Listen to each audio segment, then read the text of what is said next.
siguiendo con el felón, con Fernando VII,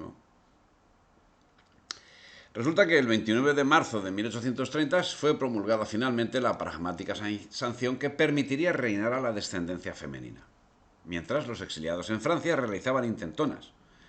Valdés, Espoz-y-Mina y Milás del Bosc lo intentan por la frontera francesa, mientras Torrijos realiza un desembarco en la línea, en todos los casos con resultados negativos. Las únicas consecuencias se plasmaron en la aplicación del terror por parte de Fernando VII. Hechos que se llevaron por delante a personas inocentes como el librero madrileño Antonio Milla o la granadina Mariana Pineda, que por meras sospechas o por culpas menores fue fusilada el 26 de mayo de 1831. El 10 de octubre de 1830 nacía Isabel, la hija de Fernando VII. En esas circunstancias se produjo lo que ha pasado a la historia como los sucesos de la granja, que en resumen son los siguientes. El 16 de septiembre de 1832, y encontrándose ya cercano el fin del reinado de Fernando VII, que en esos momentos se encontraba gravemente enfermo, fue convencido para derogar la pragmática sanción. Pero al recuperarse, la reina, apoyada por los liberales y reformistas, defendieron los derechos de su hija, con lo que el 1 de octubre Fernando destituyó a los ministros carlistas y el 31 de diciembre anuló el decreto derogatorio. En el mismo acto era destituido Calomarde, que acabó huyendo a Francia, sustituido por Cea Bermúdez, quien procedió a purgar todos los estamentos del Estado, y en concreto el ejército de elementos partidarios de Carlos, procediendo a emitir un decreto de amnistía que permitía el regreso de los exiliados liberales. En estas circunstancias, Carlos María Isidro, el hermano de Fernando VII, marchó al exilio. En el nuevo gabinete de Cea Bermúdez convivían defensores de la monarquía absoluta como Cea, que estaba en la cartera de Estado, Monet, que estaba en la cartera de Guerra, y Cafranga, que estaba en Gracia y Justicia, y del liberalismo moderado, Encima, que estaba en Hacienda, y Ulloa, que estaba en Marina.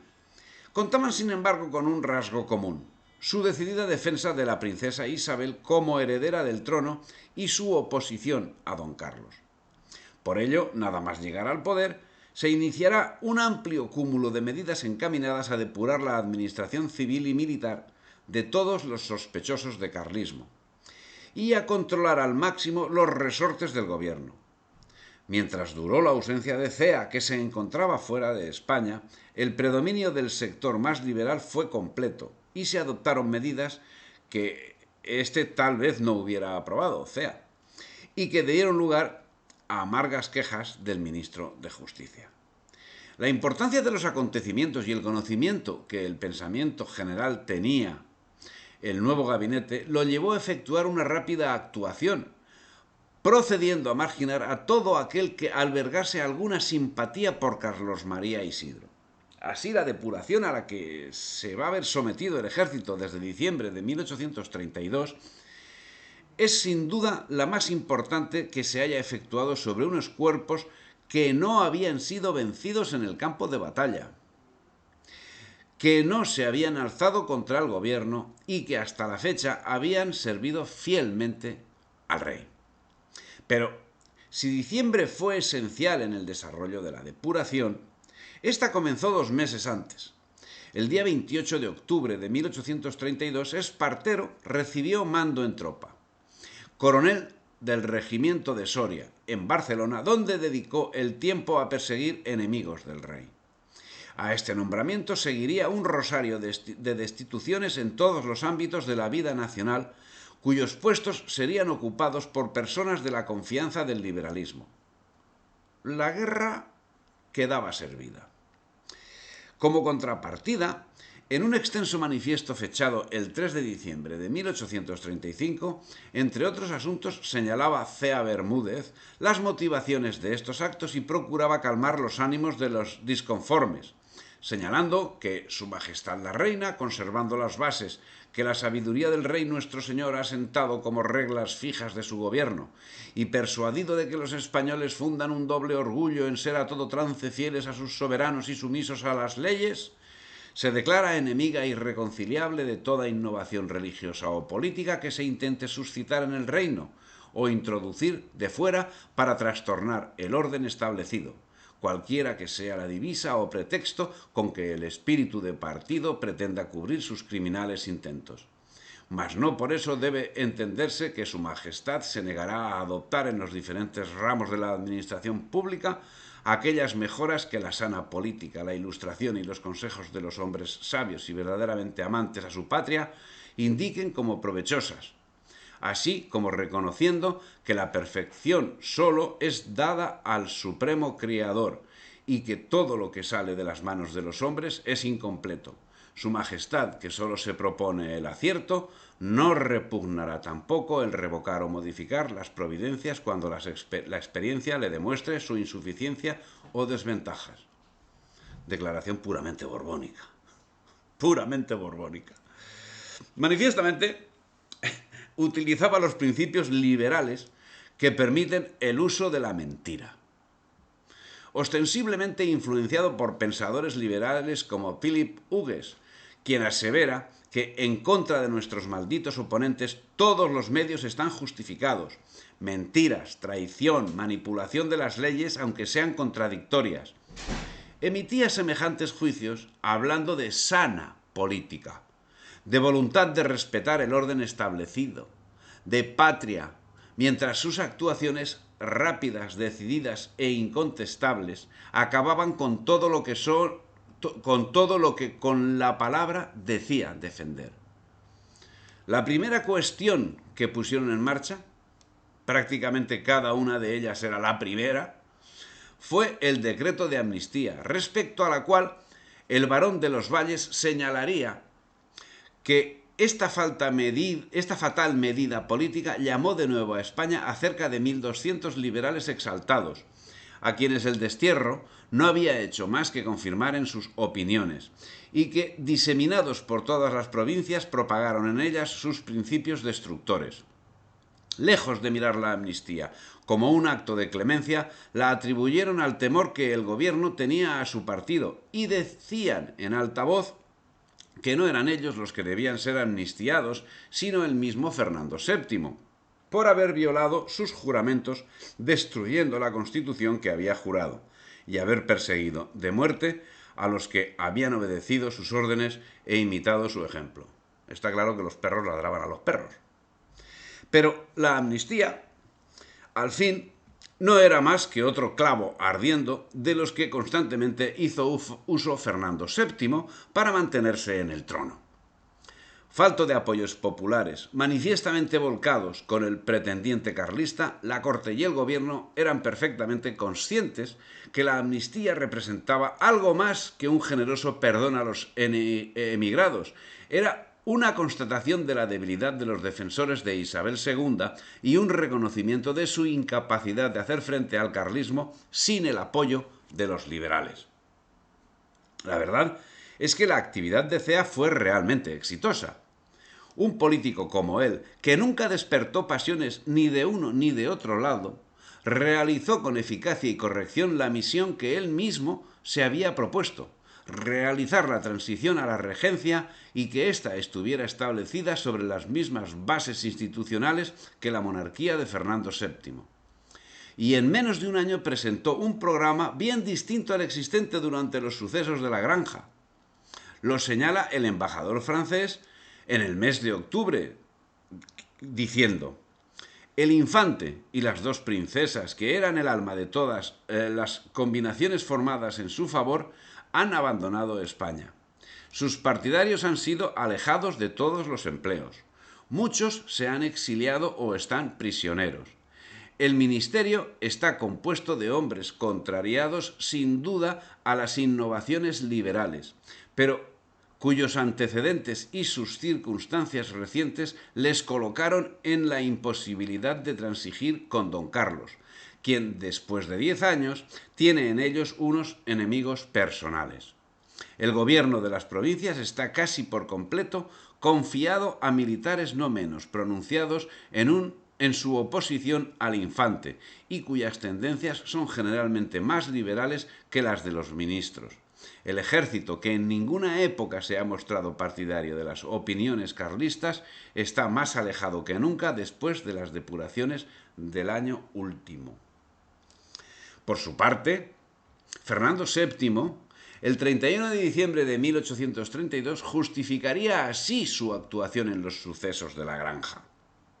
Sorprendido mi real ánimo, en los momentos de agonía a que me condujo la grave enfermedad de que me ha salvado prodigiosamente la divina misericordia, firmé un decreto derogando la pragmática sanción de 29 de marzo de 1830, decretada por mi augusto padre a petición de las Cortes de 1789, para restablecer la sucesión regular de la corona de España. La turbación y congoja de un estado en que por instantes se me iba acabando la vida indicarían sobradamente la indeliberación de aquel acto si no lo manifestasen su naturaleza y sus efectos. Ni como rey pudiera yo destruir las leyes fundamentales del reino cuyo restablecimiento había publicado, ni como padre pudiera con voluntad libre despojar de tan augustos y legítimos derechos a mi descendencia. Hombres desleales o ilusos cercaron mi lecho y, abusando de mi amor y del de mi muy cara esposa a los españoles, aumentaron su aflicción y la amargura de mi estado, asegurando que el reino entero estaba contra la observancia de la pragmática y ponderando los torrentes de sangre y de desolación universal que habría de producir si no quedase derogada. Este anuncio atroz, hecho en las circunstancias en que es más debida la verdad por las personas más obligadas a decírmela, y cuando no me era dado tiempo ni sazón de justificar su certeza, consternó mi fatigado espíritu y absorbí lo que me restaba de inteligencia para no pensar en otras cosas que en la paz y conservación de mis pueblos, haciendo en cuanto pedía de mí este gran sacrificio, como dije en el mismo decreto, a la tranquilidad de la nación española. Pero a nadie se le ocultaba que todo era una artimaña, y esto daba pie a que Carlos María Isidro se postulase por aquello que había venido rechazando desde el 1 de noviembre de 1826 se hiciese público, el manifiesto de los realistas puros. De este modo, cuando en 1833 fueron trastocadas las leyes fundamentales de la monarquía hispánica y se instituyó como princesa de Asturias a la princesa Isabel, se produjeron movimientos tendentes a que los jefes militares con mando en plaza se adhiriesen al nombramiento, llegando al extremo de proponer al conde de Villemur, gobernador de Barcelona, fusilar a Llauder, que acababa de ser nombrado capitán general en cuanto pusiese los pies en Cataluña, y llamar a las armas a los catalanes, unirlos a las tropas de línea que tenía a su disposición y marchar sobre Madrid para liberar a Fernando VII de la camarilla que lo rodeaba y acaparaba. Pero el espíritu del liberalismo impregnaba profundamente a quienes ostentaban el poder, por lo que no dudaron en presentarse ante el pueblo como lo que no eran. Y es que, como señala Carlos Marx, entre los españoles, para vencer, la propia revolución hubo de presentarse como pretendiente al trono. La lucha entre los dos regímenes sociales hubo de tomar la forma de pugna de intereses dinásticos opuestos. Fue precisamente Fernando VII quien proporcionó al Partido Revolucionario y a la Revolución un lema monárquico, el nombre de Isabel, en tanto que legaba a la contrarrevolución a su hermano don Carlos. Insisto, juicio de Carlos Marx. Pero había algo más. Los liberales, victoriosos, precisaban ver reconocida su nueva situación con algo más. Así, el 22 de marzo de 1833 se produjo una ampliación del decreto de amnistía por el que se concedían sueldos, ahí todos pican, a los que se habían exiliado y se les habilitaba para ocupar los puestos a que hubiere lugar.